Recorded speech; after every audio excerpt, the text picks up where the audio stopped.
Hebreus 10, 26 a 31, eis a palavra do Senhor. Porque se pecarmos voluntariamente, depois de termos recebido o conhecimento da verdade, já não resta mais sacrifício pelos pecados, mas uma certa expectação horrível de juízo e ardor de fogo que há de devorar os adversários. Quebrantando alguém na lei de Moisés, morre sem misericórdia, só pela palavra de 2 ou 3 testemunhas. De quanto maior castigo, cuidais vós, será julgado merecedor aquele que pisar o Filho de Deus e tiver por profano o sangue do testamento com que foi santificado e fazer agravo ao Espírito de graça, porque bem conhecemos aquele que disse, minha é a vingança, eu darei a recompensa, diz o Senhor. E também o Senhor julgará o seu povo. Horrenda coisa é cair nas mãos de Deus vivo. Toda pessoa é como a relva e toda a sua glória é como a flor da relva.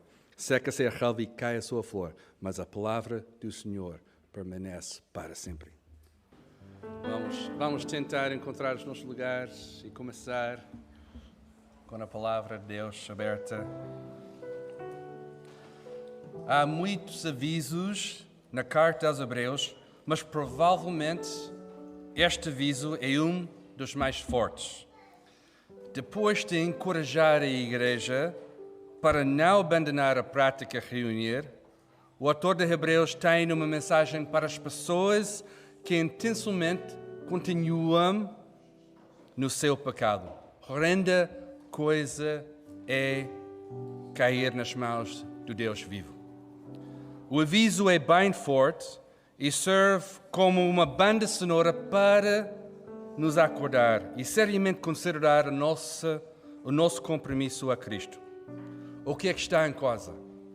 Se quisermos continuar a confessar que é melhor que Jesus é impossível, não podemos continuar intencionalmente no nosso pecado.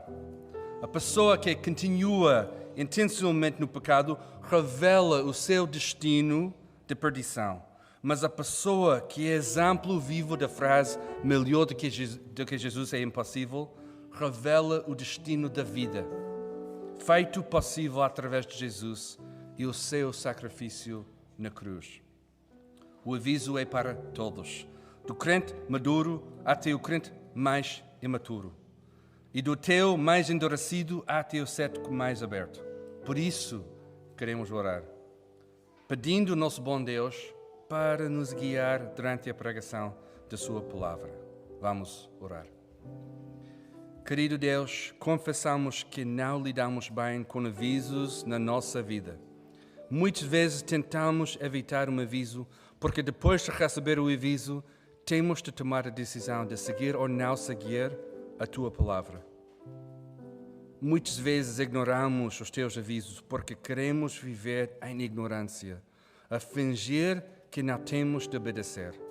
Perdoa-nos, ajude-nos a prestar atenção para que possamos entender e produzir em obediência. Em nome de Jesus. Amém. Este sermão tem o título curioso de Não há volta a dar se pisares o Filho de Deus. Não há volta a dar se pisares o Filho de Deus. Porque com a palavra aberta na carta aos Hebreus, encontramos o aviso forte. Não podemos continuar intencionalmente no pecado. E uma promessa aterradora. Se continuarmos intencionalmente no pecado, horrenda coisa é cair nas mãos de Deus vivo. A ignorância deliberada é pisar o Filho de Deus. E como o título diz, não há volta a dar. Não há nada melhor do que um bom aviso que vem da palavra de Deus. Amém? Amém. Como o pastor Tiago contou neste domingo passado, eu queria pregar o versículo 31 e este bloco dos avisos que encontramos aqui no capítulo 10. Não sei exatamente porquê. Um desejo de imitar o grande pregador Jonathan Edwards, um dos meus heróis, ou a satisfação distorcida que eu tenho a trazer mais notícias. Eu tenho esta satisfação enorme. De facto, a Hannah, minha esposa, diz que vem do meu coração vil e escuro, mas acho que é um prazer que um pastor tem a pregar o Evangelho. Porque o Evangelho é assim, as más notícias e a boa notícia. A má notícia sobre a nossa condição e a boa notícia que encontramos em Cristo Jesus. Antes de entrar nos avisos, quero rapidamente olhar para o contexto do capítulo 10, porque este é tão importante para lembrar onde é que estamos neste capítulo. E a nossa tendência é não lembrar muito bem. Esta manhã, na minha classe de preparação para batismo e novos membros, eu perguntei à classe para fazer este ponto. O que é que vocês comeram ontem para pequeno almoço? E a maior parte da classe não lembrava nada sobre o que eles comeram ontem. E esta é a nossa tendência, a dificuldade de lembrar onde é que estamos. E por isso lembramos que antes do nosso texto, no versículo 25, que foi pregado na semana passada, os recipientes são encorajados a não abandonar a prática de reunir. Neste sentido, na semana passada, recebemos a exortação para continuar a fazer isso, para continuar aqui presente na nossa igreja, a comunidade da fé, semana após semana. Porque hoje é a hora de avançar. Hoje é a hora de avançar. Este ano é o ano de avançar na nossa fé. E não podemos avançar sem nesta prática de reunir, de ficar presentes no meio da congregação. O capítulo 10 está cheio das boas exortações para termos coragem para entrar no lugar santo, versículo 19. Para termos o novo acesso que Jesus abriu, versículo 20. Que Jesus é o nosso grande sacerdote. E este tem sido o tema desta carta. Jesus é o nosso sumo sacerdote. Não há nada melhor do que Jesus. Para entrarmos com o coração sincero, com a plena certeza da fé, com o coração purificado e o corpo lavado com água limpa, versículo 22. Todas estas coisas boas que encontramos em Jesus, o que Jesus fez por nós. Nada que nós fizemos ou merecemos, mas tudo que Jesus fez por nós. E não só isto, mas temos um encorajamento para manter inabalável a nossa confissão de esperança e para nos estimular uns aos outros. Tudo isto no contexto do versículo 25, que encoraja-nos para não abandonar a prática de reunir. Porque na vida da igreja encontramos a firmeza da nossa fé vivida em tempo real, mesmo agora. Este encorajamento não é um conceito vago que temos de tentar viver, mas uma realidade em carne e osso, juntamente com os nossos irmãos, e a promessa da graça e misericórdia aplicada por Jesus, o nosso grande sumo sacerdote. Cada vez que estamos aqui reunidos como irmãos, a graça e a misericórdia está aplicada por Jesus no nosso meio. E Jesus usa a sua igreja para fazer isso. Cada vez a sua graça, cada vez a sua misericórdia está presente. Podíamos viver toda a nossa vida só com estas boas coisas, não é? Mas Deus conhece a nossa tendência. Deus conhece a nossa tendência. A tendência de recuar. A tendência de desistir. A tendência de não nos esforçarmos muito no combate contra o nosso pecado. E se eu tivesse de escolher uma destas descrições para a nossa igreja em 2023, seria mais esta dificuldade no nosso esforço contra o nosso pecado. Talvez a nossa tendência não seja muito esta tendência de desistir, não temos tanta evidência disso. Nós temos uma igreja forte neste sentido, que quer avançar, mas talvez a nossa tendência de não fazer tanto no combate contra o nosso pecado. Graças a Deus, depois destas exortações boas, temos também um aviso forte, porque tão facilmente abandonamos as coisas boas de Cristo. Falo por mim, às vezes é tão fácil, trocando a sua graça e misericórdia por ignorância deliberada e uma insistência de pecado. E a nossa natureza de continuar no pecado, apesar de tanta coisa boa que Jesus tem conosco. Vamos examinar este bloco de avisos. O versículo 26 diz: se continuarmos intencionalmente no pecado, depois de receber o pleno conhecimento da verdade, já não resta mais sacrifício pelos pecados. Se continuarmos intencionalmente. Esta significa pecado intencional, persistente, sem desejo de ser corrigido, ou uma persistência de praticar ou esconder pecado. Aquela tendência de esconder o que está dentro de nós, de não ficar aqui no meio da nossa comunidade de fé a confessar pecado, a revelar o que está dentro. Este desejo de esconder este pecado, de continuar a praticar durante a semana este pecado, este desejo de continuar dia após dia enraizado no pecado. Versículo 26, de facto, é a chave, porque nos versículos 27 a 31 encontramos as consequências naturais de continuar no nosso pecado. Se continuarmos intencionalmente a pecar, qual é o caminho à nossa frente? Vejam estes versículos, de 27 a 31. Juízo, fogo ardente, castigo.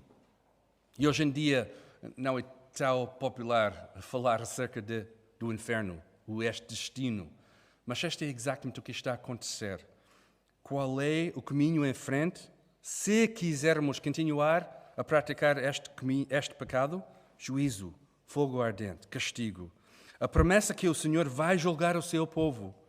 E, por fim, uma declaração forte da finalidade deste percurso. Coisa terrível é cair nas mãos do Deus vivo. Deixem-me esclarecer uma pergunta que agora deve estar nas vossas cabeças. Devem estar a perguntar: este aviso é realmente para mim ou para aqueles de fora? Aquelas outras pessoas, fora da igreja, fora da nossa comunidade de fé, que já rejeitaram Jesus Cristo, já rejeitaram o sacrifício de Jesus. É para aquelas pessoas, não é? Só para aquelas pessoas. Mas a única resposta com a palavra aberta é sim, é para os dois grupos. É para nós, aqui reunida como igreja, e sim para aquelas pessoas fora da nossa comunidade de fé. O aviso sim descreve o que acontece com alguém que rejeita a mensagem de Deus, o Evangelho. O termo técnico é apostasia, ou seja, uma renúncia ou um abandono de uma crença e, em particular, uma rejeição total do sacrifício de Jesus. Esta pessoa, sabendo o que Jesus fez na cruz e o perdão através do seu sacrifício, rejeita a verdade para continuar a viver intencionalmente no pecado. Intencionalmente ignorante. A sua rebelião é uma rejeição e um insulto, como se estivesse a pisar o Filho de Deus com a sua insistência, mesmo sabendo a verdade, para continuar a seguir uma vida controlada pelo pecado. E esta palavra é a chave, controlada pelo pecado. O que queremos entender aqui, o que está a ser descrito aqui, não é a nossa vida em Cristo e o nosso processo de santificação. Porque dentro do nosso processo de santificação, depois da salvação, é nosso desejo de crescer e seguir Jesus em obediência. E cada vez mais confessar pecado e crescer. E ser mais como Jesus Cristo. Transformado à imagem de Cristo. Não, aqui o que está a acontecer é esta ideia de ser controlado pelo pecado. E esta é a diferença. Porque às vezes a nossa vida, mesmo em Cristo está ainda marcada pela presença do pecado. E este nosso desejo de rejeitar pecado cada vez mais, confiar mais em Jesus e continuar a crescer. Mas o que não deve acontecer é esta ideia de ser controlado pelo nosso pecado. Quem está a conduzir a tua vida esta manhã? É Jesus e este desejo de ser como Jesus, ser transformado à sua imagem, ou o pecado está a controlar? O pecado está a conduzir esta relação. A pessoa que diz, sai, mas não quero saber. É esta pessoa que está controlada pelo pecado. Ou não me importa saber. Ou sai, mas não tem nada a ver comigo. Aquele pecado não tem nada a ver comigo. É a pessoa que, sabendo o que está em causa, tem mais medo sobre a transformação de Jesus do que medo de continuar a praticar o seu pecado e da consequência que vem. Mais medo da transformação de Jesus do que o medo do pecado. E falo por mim, durante muitos anos também tive esta luta. Medo da transformação de Jesus. O que é que Jesus podia fazer na minha vida? É incrível, não é? Que às vezes temos mais medo da transformação de Jesus do que continuar no nosso pecado. Mas este aviso aqui em Hebreus é exatamente isso. Não devemos ter medo da transformação de Jesus, temos de ter medo de continuar no nosso pecado. É a pessoa que não quer dizer sim a Jesus, porque esta resposta implicaria dizer não ao pecado. É a pessoa que está a cultivar o seu pecado como se fosse um animal de estimação, em vez de confiar em Jesus e em vez de matar aquele animal de estimação que pecado é. Mas não ficas confortável, porque este aviso é para a igreja também. Curiosamente, entre versículo 25 e 26, não temos nenhuma interrupção no texto que diz: agora quero falar sobre aquelas pessoas de fora. Porque o aviso é uma continuação nesta linha de pensamento do capítulo 10.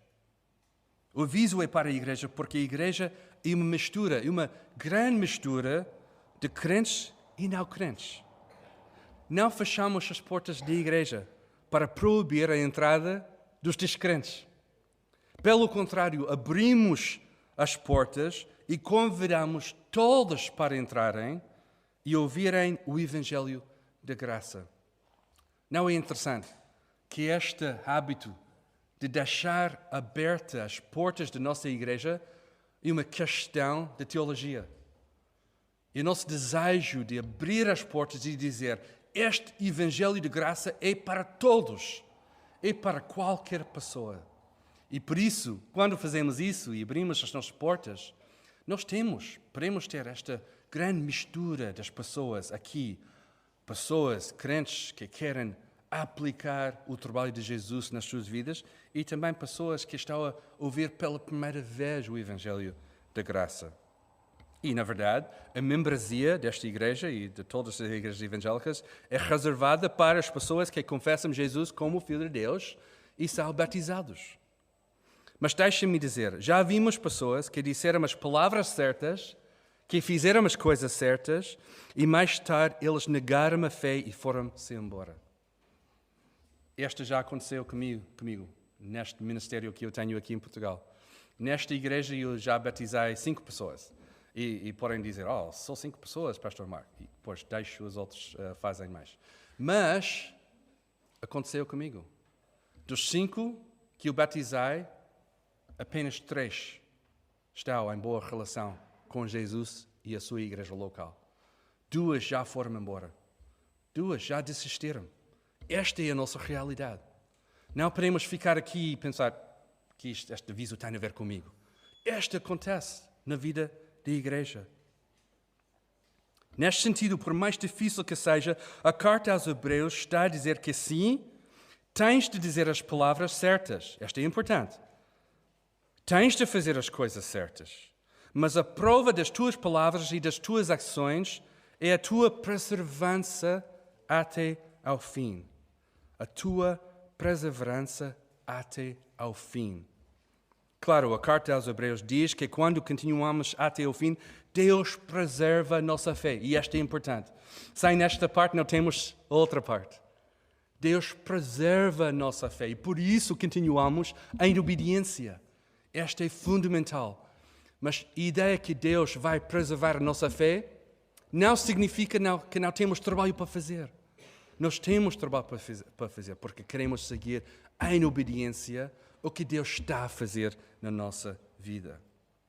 Jesus, durante o seu ministério, deu-nos avisos também, para que possamos entender estas coisas. E quando estava a preparar este sermão, e esta é a parte única e incrível que acontece quando preparamos um sermão. Depois, as ligações dentro da palavra de Deus estão a acontecer. E imediatamente, a partir deste versículo em Hebreus, comecei a pensar sobre o ensino de Jesus. O que Jesus sempre dizia sobre estas coisas. Porque Jesus sabia que a vida da igreja seria marcada por entradas e saídas. Pessoas dedicadas, pessoas menos dedicadas. Inimigos de Cristo, amigos de Cristo e por aí fora. Jesus disse que dentro da igreja haveria lobos. Existiria a realidade dos 4 solos, os terrenos, e haveria uma mistura de trigo e joio, ovelhas e cabritos. Há lobos dentro da igreja e por isso temos de ter cuidado, avisando toda a igreja acerca dos perigos e o perigo do pecado intencional em particular. Os lobos, os falsos mestres, podem estar dentro da igreja. Por quê? Porque abrimos as portas da igreja. Não queremos que estejam aqui, mas podem ficar. E às vezes pensamos que o perigo está longe de nós, aí numa outra igreja fora, ou aí na cultura. E criamos esta distância entre nós e estes perigos e este aviso. Mas temos de ser atentos, estar atentos. Jesus, em Mateus 7, 15 a 16, diz: cuidado com os falsos profetas, que vêm a vós disfarçados em pele de ovelha, mas interiormente são lobos devoradores. Pelos frutos os conhecereis. Como podemos discernir um profeta falso no nosso meio? O aviso de Hebreus é claro.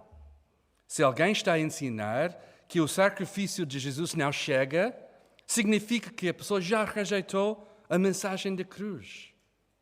Se esta pessoa está a continuar intencionalmente neste pecado, sabendo que o seu ensino é contra a palavra de Deus, terrível será o seu castigo.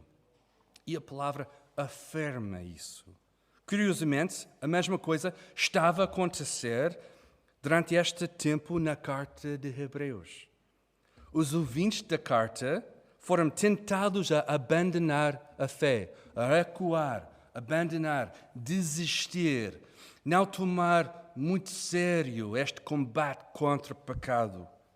Não porque chegaram a esta conclusão sozinhos, mas porque mestres sofisticados começaram a questionar a eficácia do trabalho de Jesus, dizendo: parece para mim que o sacrifício não chega.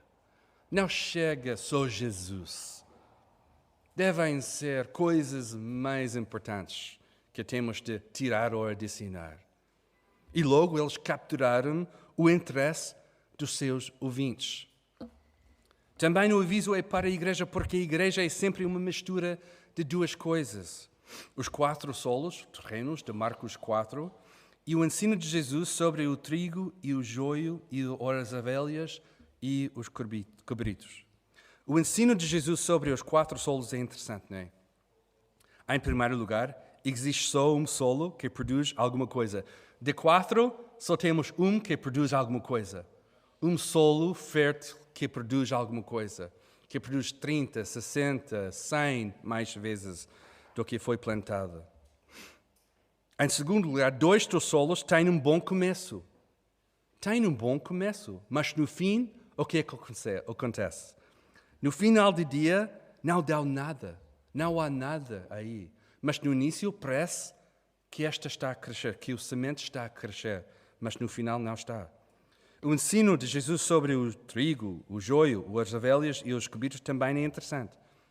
Só no fim de Jesus que estas coisas vão ser separadas. Esta coisa é interessante, não é? No ensino de Jesus encontramos uma mistura destas duas coisas. E Jesus diz, só no fim que estas coisas vão ser separadas. Provavelmente os discípulos queriam separar já aquelas coisas. Não, somos os bons aqui, Jesus, não é? O perigo está fora. Verifica isso, Jesus. E Jesus diz, calma aí. É só no final do tempo que esta vai ser separado. Em Mateus 25, 26, falando sobre as ovelhas e os cabritos, Jesus diz: "E elas irão para o castigo eterno, mas os justos irão para a vida eterna." E por isso esta importância de continuar a seguir a obediência a Jesus, de rejeitar este pecado e pecado persistente na nossa vida, porque só no fim nós queremos que a nossa vida está neste lado com Jesus. O que isso significa? Dentro da igreja sempre teremos uma mistura dos crentes e não crentes. O aviso de Hebreus é para os dois grupos, para dizer ao crente: cuidado que não caias. Cuidado, crente, não caias nesta tentação de continuar com pecado intencional. E para o não crente: cuidado, o teu caminho vai terminar nas mãos de Deus vivo. Não como um amigo, mas como um inimigo que merece o maior castigo possível. Mas espera aí, Deus é um Deus do amor, não é? Por que é que temos este aviso tão forte aqui? Por que é que este está aqui colocado assim? Não é pouco amoroso da parte de Deus este tipo de aviso? É precisamente por esta razão que o nosso Deus é amor e temos este aviso tão forte aqui. É amor da parte de Deus colocar aqui um aviso para ajudar o crente a entender que melhor do que Jesus é impossível, para continuar em frente, rejeitar pecado e colocar a sua confiança em Jesus cada dia, semana após semana, domingo após domingo, durante toda a nossa vida, para lembrar que é melhor do que Jesus é impossível. É amor da parte de Deus colocar aqui um aviso para ajudar o não crente a entender a seriedade da sua rejeição do sacrifício de Jesus e o perigo de continuar neste caminho de pecado. E, obviamente, afirmamos que é só através do Espírito Santo que faz isso na mente de uma pessoa para entender estas coisas. Mas é um aviso para o não crente também. Quero terminar falando acerca do versículo 29 e a ideia de não há volta a dar se pisares o Filho de Deus. Não há volta a dar se pisares o Filho de Deus. Há dois caminhos aqui na palavra de Deus. Dois caminhos. Um caminho com o destino da perdição e outro caminho com o destino da vida. Um caminho da perdição, outro caminho da vida. O segundo caminho da vida abriu para nós precisamente porque Jesus ofereceu-se para ser pisado na cruz, no nosso lugar, e aí tomou todo o castigo do nosso pecado. Jesus fez isso por nós. Ele escolheu ser pisado por causa do nosso pecado, no nosso lugar, aí naquela cruz. Graças a Deus, não há volta a dar àquele que acredita no que Jesus fez, porque nada melhor do que Ele existe. Nada melhor do que existe, nada melhor do que Jesus existe. O seu sacrifício é suficiente. E a prova disso é que no terceiro dia Jesus ressuscitou, demonstrando o seu poder sobre a morte e o pecado. O seu perfeito sacrifício é suficiente, de uma vez por todas, para tratar do nosso pecado, da nossa rebelião, da nossa desobediência. Agora, remidos em Cristo, temos paz com Deus. Deus está conosco cada dia, com a presença do Espírito Santo. E um dia, em breve, iremos encontrar-nos com o nosso Salvador face a face. Mas o outro caminho é um caminho da morte. É um caminho de ignorância deliberada. Porque tu sabes a verdade, mas não muda nada na tua vida. É uma rejeição prática do sacrifício de Jesus, apesar das tuas palavras bonitas acerca de Deus ou a tua sofisticação moral. Todos os dias da tua vida são uma continuação de pisar o Filho de Deus, ignorando o aviso para entregares a tua vida em total submissão a Jesus. A lema da tua vida pelo menos é a minha decisão, e tens razão. É a tua decisão cair nas mãos de Deus vivo, e terrível é o julgamento que está à tua espera.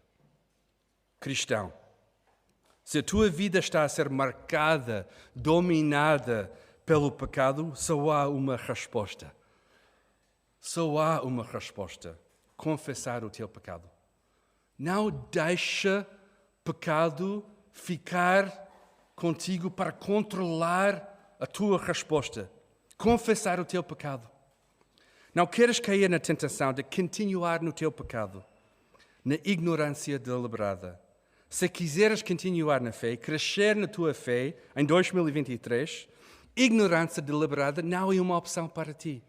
Não é uma opção, não está na mesa. Não é uma opção para escolher.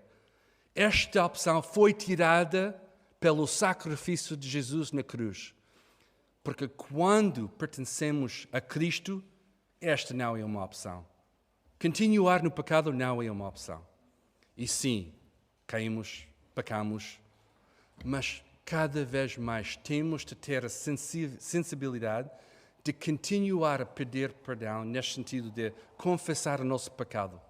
Não para receber salvação outra vez, este já foi tratado uma vez por todas, não é? Mas para continuar a confiar em Jesus, para rejeitar aquele pecado que antigamente dominava a nossa vida. Este desejo de continuar a crescer em Jesus. Confessa o teu pecado. Confessa o teu pecado. E nosso desejo na Igreja da Lapa em 2023, esta já começou a sugerir aqui na nossa igreja, esta ideia de, em 2023, queremos simplificar a nossa resposta de obediência. Queremos simplificar a nossa obediência. Não queremos complicar a nossa obediência. Por isso, uma simples resposta este ano vai ser: confessa o teu pecado. Confessa. Porque cada vez que escondemos, cada vez que tentamos fingir que não está presente, cada vez que tentamos liderar com o nosso pecado, cada vez deixamos o pecado controlar e ficar mais presente na nossa vida. E o que queremos fazer para crescer este ano é continuar a confessar o nosso pecado. Continuar a confiar mais em Jesus. É simples, mas eficaz. 1 João tem este aviso: se confessarmos os nossos pecados, Ele é fiel e justo para nos perdoar os pecados e nos purificar de toda injustiça. Se dissermos que não cometemos pecado, nós tornamos-nos mentirosos e a sua palavra não está em nós. Queremos mostrar aqui na igreja e fora da igreja a nosso lugar em Cristo, que a palavra de Deus está em nós. Como é que fazemos isso? Confessamos o nosso pecado. Confiamos mais em Jesus. Descomplicamos a nossa relação com a obediência e seguimos em frente. Este é o nosso desejo. A confissão do pecado revela o fruto do Espírito Santo em nós e a nossa insistência de rejeitar a continuação do pecado. É um ferramenta importante na nossa vida e dentro da nossa igreja. É fundamental. Não crente. Se ainda não colocaste a tua fé em Jesus, hoje é o dia de arrependimento e fé. Hoje é o dia. Se continuares neste caminho de perdição, não há volta a dar. Não há. Não existe nenhum sacrifício para uma ignorância deliberada ou pecado perpetual. Apenas a promessa de um castigo, porque durante toda a vida tu pisaste o Filho de Deus, rejeitando o pleno conhecimento da verdade. Mas a coisa fantástica é a tua história não tem que acabar assim. Confia em Jesus, porque não há nada melhor do que a sua graça. A sua graça está disponível hoje. Queres hoje colocar a tua fé em Jesus? Confessa que tu és um pecador. Aceita o dom de Jesus e o seu sacrifício na cruz. Pede a Jesus que te perdoa e mude completamente a tua vida. Faz uma oração simples. Podes fazer agora, mesmo agora, enquanto cantamos o próximo cântico. A minha oração é que como uma igreja unida em 2023, capítulo 10, o último versículo do capítulo 10, possa ser a nossa declaração. Nós, porém, não somos dos que recuram para a destruição, mas sim dos que creem para a preservação da vida. Que Deus nos ajude.